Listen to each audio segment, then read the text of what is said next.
Hey guys, welcome back to our channel. Today is our first craft video and I'm making a really easy Easter wreath. So all the things that I bought them from Hobbycraft. You guys in the UK will probably know what that shop is. If you're in the US or somewhere else, it's similar to like Hobby Lobby type shops. So it sells a lot of stuff for all different crafts really. So they've got things for like knitting, cake making, crafts like this, paper crafts. They've got loads of different stuff. So these are the things you're going to need, guys. So you're going to need a hot glue gun and a glue stick, a rattan wreath. This one, it was a bit smaller than what I would have liked, but it was the biggest one that Hobbycraft did. Some acrylic paint. This is a little paper mache, well, like card mache egg. And it has this little hanging tie on it, but I am going to cut that off. Some felt flowers. These are a 4-pack. You could use silk flowers or flowers you've maybe made yourself from tulle, anything you'd like. A pair of scissors, some ribbon. This is Grow Game ribbon and it is, focus, 16mm wide. And you're also going to need a paintbrush because what we're actually going to be doing is painting our egg, and you'll need a piece of old newspaper or something similar so that you can put your egg on to paint it so you don't ruin your table. So the first thing I've done, guys, is I have actually taken the twine off the top of this egg. On the label it says hanging egg, but we're not going to be hanging it. We are just going to be gluing it directly onto a wreath. So you're going to want to paint that. And as I said, I'm using acrylic paint. So all of these things that I'm using are obviously just ideas. If you can't get these things in your stores, you can use whatever you'd like. You know, hopefully it just gives you some inspiration and shows you what you can do. So you're going to want to paint. It'll probably need a few coats as these maches do actually they do soak up quite a lot of paint. Well, I find they do. So you're going to just want to do a few coats. Make sure you let it dry in between coats. So I have painted my egg, guys. So this is what it looks like. It's a light lilac kind of colour. So this actually only took 2 coats, which wasn't bad because, as I said, sometimes they tend to soak a lot of the paint up. And what I'm going to do now is I've cut out a few pieces of ribbon. So at this point you do want to put your glue gun on so you give it time to heat up. I've cut this small piece. It's going to be for across the egg. I thought that would look nice because otherwise it does kind of look a little bit plain. You could use a different ribbon. I'm just going to use the same ribbon because I have it. You could also maybe paint something on it. You could maybe paint some polka dots, or if you had little polka dot stickers, you could just use anything. And then I've got 3 other pieces of ribbon. This first piece of ribbon is going to actually go round the top of your wreath, and it's going to be glued on like that, and it's going to go round it. And then the second piece is actually what you're going to use to hang your wreath. And then this third piece is going to be a bow up at the top of the wreath. So what I'm going to do now is I'm going to glue the ribbon onto the egg. So you just have to decide, where do you want the ribbon to be? Do you want it to be further down, a little bit higher up? You just have to decide. I do have this handy. This is it's just a lighter. And you probably will need to heat seal the ends of your ribbon.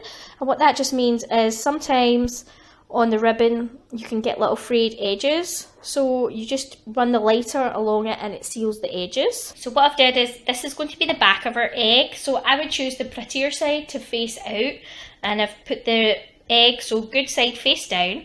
So then what we're going to do is you're just going to take your glue gun and you're just going to put a line of glue along where you want your ribbon to go. So I've just stuck the ribbon onto the back of the egg so you can see how it looks now. It just gives it just a little bit something extra because it did look a bit plain.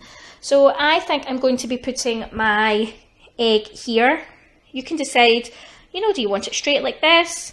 Do you want it, I think we'll put it to the side a little bit like that. And then I'm going to take the flowers. These do come with a little glue pad on the back. I would not use that.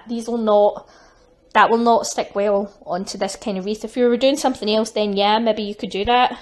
But that's really not going to stick on well. So you just want to play about with your wreath and just decide. I've actually got a wee bit sticking up here. Now this is what you need your scissors for. If you're using a rattan wreath, you can just trim off anything that you don't like on your wreath. So these bits were just a bit sticky out. I don't really like them. So that's always good to have a look around your wreath and see if there's anything sticking out that you don't want. Some bits do really stick out quite a lot and it ruins the look of it. You do want it to look quite natural because this is like a rustic, natural looking wreath, but you don't want them sticking out so that you can't get your pieces on. So you just want to play about with the flowers or whatever else you might be using and decide where do you want them. I think that looks quite nice. I might move them up a little bit. So now that you've decided on where you want your pieces to go, all you're going to want to do is just, again, take some glue and put it on to the pieces that you want on. Sometimes I hate when you work with hot glue, if you don't twirl the glue once you're finished with it, it kind of goes everywhere, it makes a big string mess.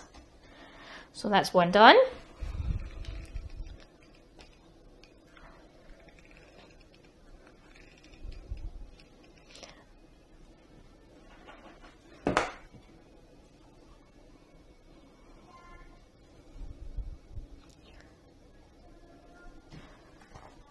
Here's another one. And once you've put them on, you'll be able to see if they need a little bit of glue somewhere. You can just put a bit of extra glue on.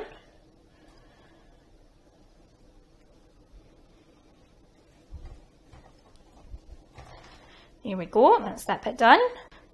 So you're probably going to need quite a bit of glue for the back of your egg. Again, once you've put some on, you can see how it looks, and if it needs extra, you can always put extra on. So I think I'm going to go for there. And just give it a good push. So what we're going to do now is put the tab on the top. This is going to be where we're going to slot in for our hanging ribbon and also for our bow. So you're going to flip your wreath over, and then where the centre point is on your wreath, so do check it on the other side first, we're going to glue on our piece of ribbon.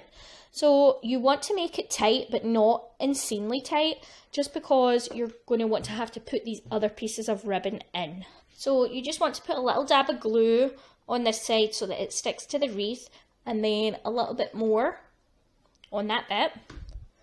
So we can then put this piece and give it a push. Just be careful because it is hot. I know some people think, well, obviously it's hot, but it's because it's a hot glue gun, but really it can be really hot. So do be careful. My fingers have become accustomed to the heat over time. So then you flip it over and you can see it there. So what we're going to do is we're going to take our biggest piece of ribbon first, and I have heat sealed the edges of this ribbon. You'll see this is not totally straight. It doesn't matter because it's going in here. So I have heat sealed the edges just with my lighter, just because you don't want pieces of frayed ribbon. So we're going to slot it through the ribbon that we've put onto the wreath already. So you might think, why not just make this piece of ribbon longer and save putting this through this? But because the ribbon is that way, it actually won't hang well if you think a nail or a hook is going to be sticking this way. So it's going to look twisted, whereas if you put it in this way, then the ribbon is going to sit this way instead. So all I've done is slot the piece of ribbon through the first piece of ribbon, and then you're going to want to just glue these two edges together, and then once they've been glued, we'll pull the piece of ribbon round so that the edges are hidden under this piece. So just put some glue on either end and stick them together. So that's the two pieces of ribbon stuck together. You really can't even see the seam that much on this type of ribbon, so if you wanted to hang it that way, you could, but I am going to pull the ribbon round. It just hides the seam and just makes it look a little nicer. So this was why I was saying don't put your ribbon too tight, because you are going to want to play about with it a little bit. That's why we put this extra piece of ribbon on it, so you can see how it just kind of, it's slotted on and it will hang nicely like that. And then finally, the last thing that we need to do is we're going to put the ribbon through here, this larger piece. I have not heat sealed these edges yet because we're going to cut the extra off and then you can heat seal them. So we're going to put it through here and then we're just going to tie a bow on it. So I have tied my bow on it, guys. I actually put a little dot of glue just on the back of the bow just to hold it onto this because it was kind of drooping down a little bit and it didn't look so pretty. So I've tied my bow, and then with the tails I've just cut them at an angle. So can you see here what I was talking about the ribbon fraying? So all you need to do is just heat seal it, so I will heat seal those ends. And also don't be afraid if you have to put a little bit of glue on the loops of the bow to keep them upright and stop them drooping. If you're using maybe a softer ribbon, then just go ahead and do that. It's going to look super cute hung up. Now I'm not sure if I would put this outside, just because we live in Scotland and it's very wet, very windy a lot of the time. It doesn't matter if it's Easter, summer, winter, it can rain quite a lot. So I'll probably keep this inside just because I want it to keep nice. But if you guys live somewhere drier, it doesn't have to be warm, just not as wet and windy as we have here, then I would put it outside. But obviously it's up to you. You know, these kind of things are not waterproof, so don't do it if you're in doubt. Just keep it inside. But it does look beautiful. So if you make one of these wreaths, guys, I would love to see how it turns out. You can tag us on Facebook or Instagram and share your pictures and show me what you've made. So thanks very much for watching, guys, and I'll catch you next time.